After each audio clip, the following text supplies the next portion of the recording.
Welcome back.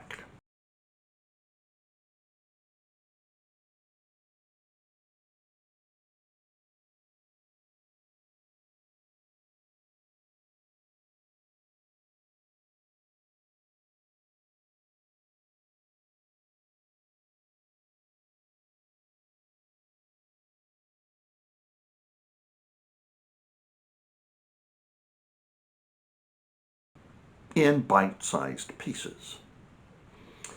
And to the best of my ability, I've been pursuing this exploration through the lens of a biblical worldview.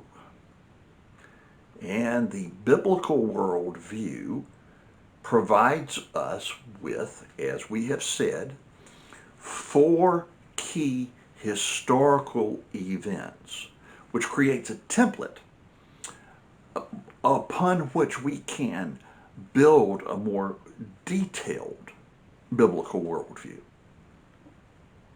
Now, these four events, we have said, are itemized, if you will, as creation, corruption, redemption, and restoration.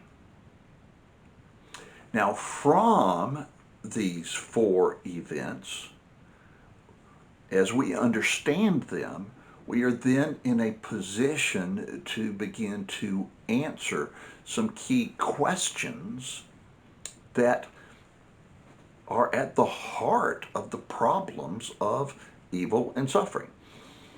So that with creation, we can ask ourselves about the Creator. What do we know about God? With the reality of corruption, the fall, what do we know about people?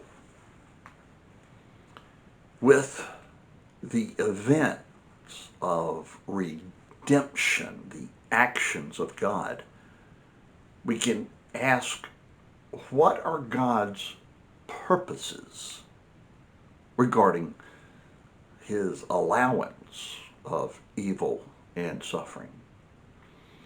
And then fourth, as we look toward the future and restoration,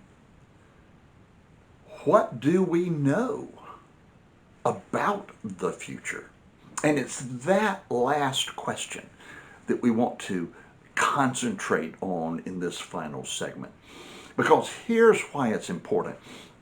You see, what you believe about the future, what you anticipate, is to a large degree going to determine how you are able to handle and deal with and cope with the difficulties and the struggles, the suffering, the evil that are a part of living life.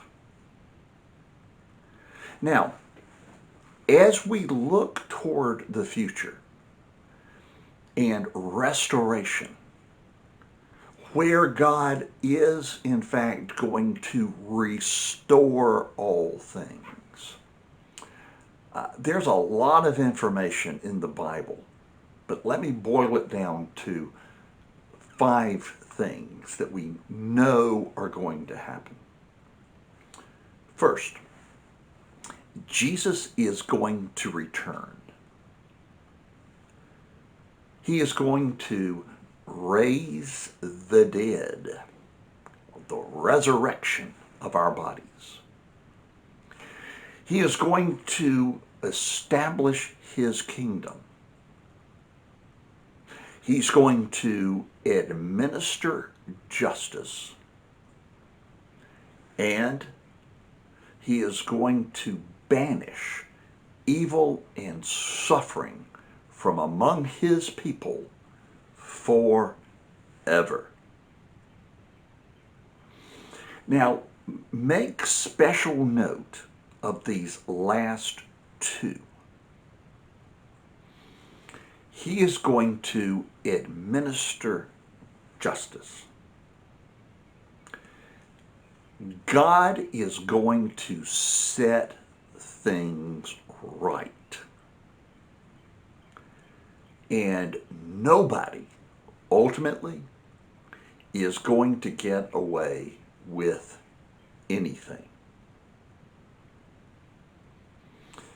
And then he is going to banish evil and suffering from among his people forever. We have the assurance in the Bible, specifically in Revelation 21, verse 12, that he will wipe away every tear from our eyes. And there will no longer be any death. There will no longer be any mourning or crying or pain. These things will have passed away. But now the restoration is not just going to be the removal of unpleasantries. No, it's going to be so much more than that. And we can hardly even try to scratch the surface as to what that may mean. In fact, 1 Corinthians 2, verse 9 says, "The eye has not seen, the ear has not heard, it has not even entered into the heart of man what great things the Lord has for those who love him." So, here's the scoop. No matter what you're going through, no matter what difficulties you're in the middle of and the difficulties you're facing, we know that if we belong to him through a relationship with Jesus Christ, he will not only sustain us, he will carry us through and carry us out of the difficulties.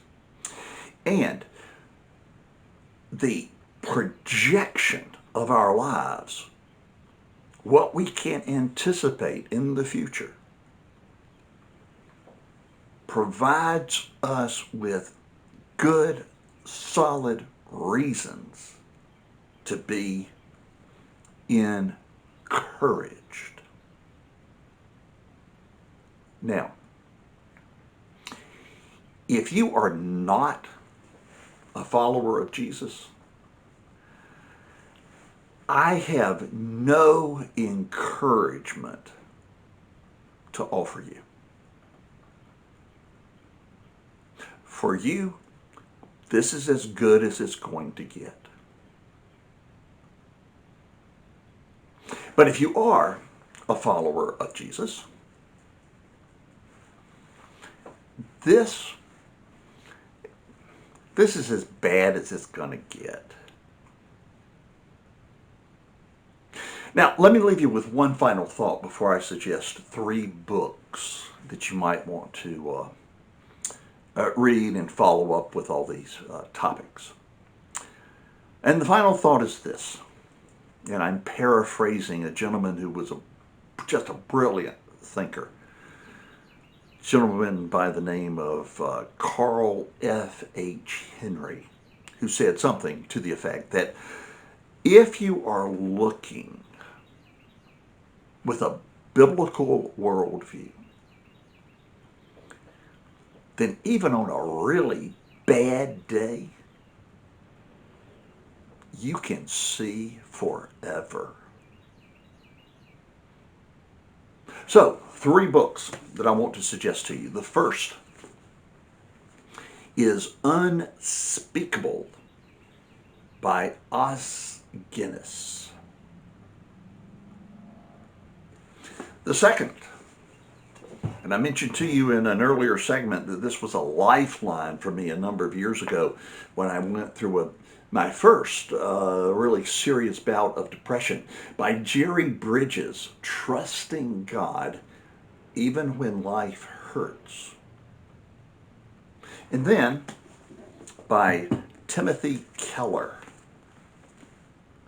Walking with God Through Pain and Suffering.